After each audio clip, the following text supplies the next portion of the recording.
Olivia Newton-John was more than just a music phenomenon, having once captivated the entire world with her unwavering devotion to you and the iconic part of Sandy. She was the embodiment of the American ideal. However, what was hidden behind that bright smile? Her life was filled with years of silent struggles with disease, emotional scars, and severe loss, but few people are aware of this. Olivia looks completely different in the private images that are soon to be made public. Commonplace, intensely human, and occasionally tearful. Don't turn your head away. This undiscovered tale will alter your perception of a real legend. Olivia Newton-John was born in Cambridge, England on September 26, 1948, into a musical family. From a young age, she was encouraged to pursue her love of singing and performing. Irene Newton-John, her mother, was an opera singer who was emotionally intense but harsh in her discipline. Her father, Brinley Newton-John, was a renowned academic who had previously held the position of dean at a German institution. It was a setting that valued organization, reason, and intelligence. Olivia, however, was drawn to the opposite from an early age. The lights, the stage, and the feelings that were incalculable. That passion came as an instinct rather than a decision. Olivia sung while the other kids struggled to fit in. She sung with friends, at home, and as though music was the only way she could relate to and comprehend the world. She and her classmates started a little band because she felt most like herself in front of a microphone, not because she wanted to be famous. That path became apparent when her family relocated to Australia. At her brother-in-law's coffee shop, Olivia started singing. Olivia had appearances on a number of Australian television shows as a teenager, including The Happy Show, Time for Terry, and The Go Show. Young audiences gradually grew accustomed to her face. Still, there was something fascinatingly aloof about her. No surprising remarks, no controversies, and no attempts to push herself into the public eye. That moment came when Olivia emerged victorious in a Johnny O'Keefe-hosted talent contest. It was more than just a title.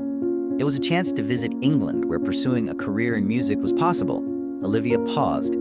Her heart was still in Australia, where she was comfortable with her partner.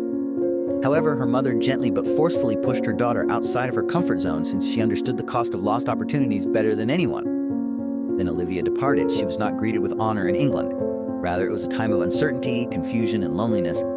Olivia once attempted to purchase a ticket back to Australia because she missed home so much. Her mother stepped in once more, this time with vision rather than orders.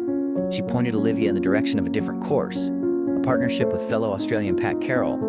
Together, the two young ladies created a captivating team that performed in nightclubs, developed stage presence, and, above all, learned how to make it in a competitive field. Well-known painters were drawn to their synergy.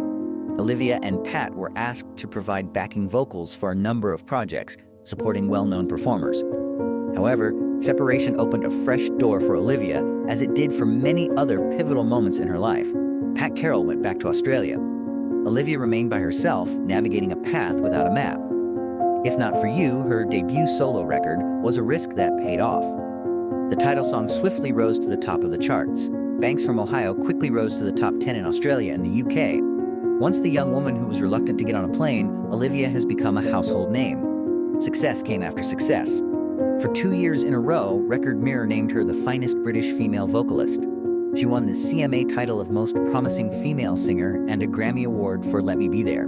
However, glory also created a shadow.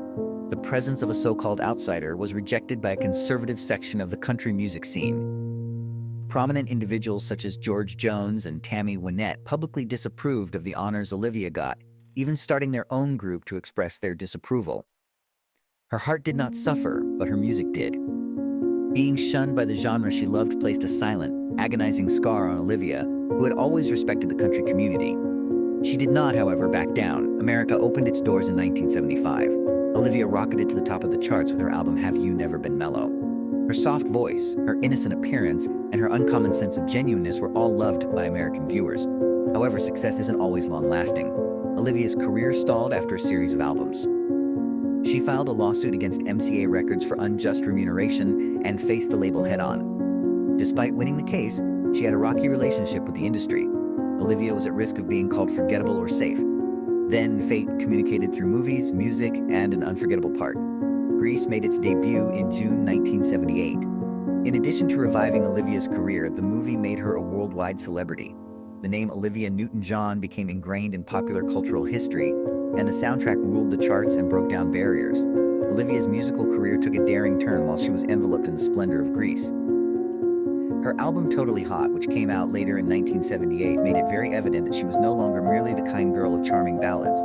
Stronger, edgier, and filled with the lively rock energy of the time, the music underwent a dramatic change.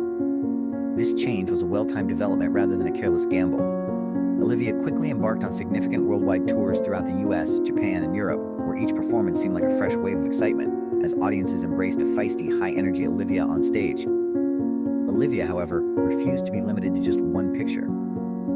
Physical, a project that went beyond music, shocked the world once more in 1981. Style and identity were completely reinvented. Olivia became a new icon of vigor and body liberty because to her short hair, athletic headbands, daring attire, and an aerobics-inspired long-form music video. The title track swiftly took over the charts, going beyond what is considered a normal hit to become a cultural phenomenon and sparking a worldwide fitness craze. In addition to being a commercial success, Physical was a potent example of the bravery of an artist who was always evolving and not hesitant to defy convention in order to reach audiences in completely new ways. A new chapter in Olivia's private life also began at the height of her bright achievement. She wed her Xanadu co-star, Matt Lattanzi, in 1984. Together, they created a tiny family and welcomed their daughter, Chloe Rose, who brought Olivia a calm, deep, and incredibly natural type of bliss. She chose to put her family first and intentionally stepped back from the spotlight for the first time in a long time. She could wait for a career, but she could never get back the time she spent with her child. However, peace rarely endures in life. Olivia was about to completely embrace a family-centered pause in 1992 when she received heartbreaking news. She received a breast cancer diagnosis. The shock was like the heavens falling on what had been peaceful and safe. Olivia, however, did not shatter.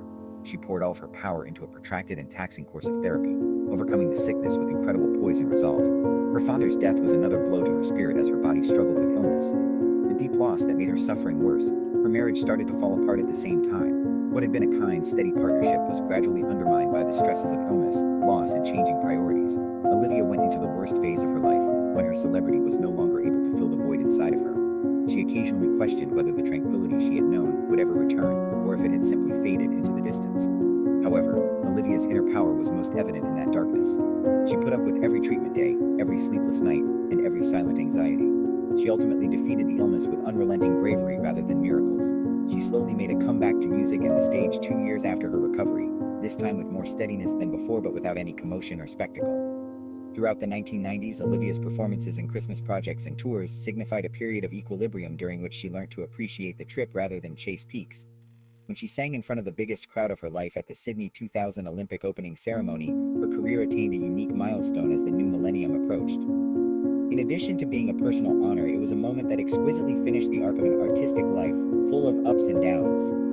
In the years that followed, Olivia kept on touring, put out the album Indigo in honor of the voices that had influenced her as a child, and focused a lot of her energy on humanitarian causes, particularly those that helped cancer patients. But fate didn't seem to want to stop putting her to the test. During a fishing trip in 2005, her then partner unexpectedly vanished and was never located. Olivia was left with an unanswerable grief as the search continued in vain. She became hopeless and relied on antidepressants for months due to unfounded internet rumors and the harshness of reality. But she never quite lost the flimsy hope that she may eventually find him. Olivia later discreetly acknowledged in a 2013 interview that she continued to think about the man who had disappeared from her life. That some chapters are impossible to just end with willpower. But life continues. Olivia wedded on June 21, 2008, and found understanding and companionship in her new partnership with John Easterling. However, her ability to turn her own suffering into something significant for others is what people remember most about her, not just her personal decisions. That April, Olivia embarked on an incredible expedition to collect money for the Cancer Wellness Center she had started by walking the Great Wall of China with friends and a number of famous people. It was not only a charity function, it was a statement about how to live, that one can rise and aid in the healing of others even after being exhausted by disease. That heart of compassion never slept. Over the ensuing years, Olivia kept developing her artistic horizons. When she made an appearance on the popular television show Glee in 2010, she gave a passionate, sentimental performance of Physical. It was the first time that many younger viewers understood the enduring appeal of an artist who had already endured several decades of change. Olivia never followed fads. Her genuineness and love of life made their way into the hearts of the crowd. Beyond performing and music, Olivia took a different, more subdued, and long-lasting route that encouraged a healthy lifestyle. After publishing her book Livewise, which included recipes and a balanced philosophy, she gave all of the revenues to her cancer wellness clinic. For Olivia, maintaining good health meant learning to live in harmony with one's body and soul on a daily basis rather than merely treating illness. But life continued to challenge her. Olivia had yet another heartbreaking setback in 2013 when her adored sister passed away from brain cancer 6 weeks after receiving a diagnosis. A automobile tragedy exposed a brutal reality before that grief had a chance to really subside. Olivia thought she had defeated the breast cancer over 20 years ago, but it had spread to her shoulder. She chose to remain silent rather than make the announcement right away, not out of fear, but rather because she refused to allow her disease to define who she was. Olivia continued to perform live, travel, and raise money for the Cancer Wellness Center for many years following, living each day as a silent declaration that illness could not rob her of her purpose in life. She didn't disclose the cancer's reappearance to the public until 2018.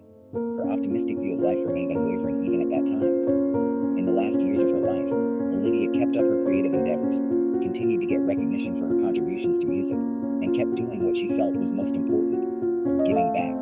Even as her health deteriorated during the worldwide pandemic, she remained dedicated to fundraising, maintained ties to her community, and steadfastly upheld her faith in the power of charity.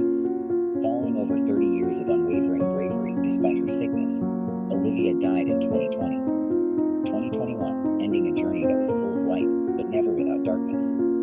Olivia was more than just a talented artist and a well-liked public personality throughout her life. She became a real example of human resiliency, the ability to choose to love more, not less, even in the face of severe trauma. Olivia was a healer at her core, according to John Easterling's farewell. Through words, through music, through tangible kindness. The love and light she left behind continue to guide those who remain, despite the grief of loss. Olivia's basic conviction that kindness may flourish even in life's most precarious circumstances may be her greatest legacy, rather than accolades or stages. And hope will always find a way to survive if it is fostered.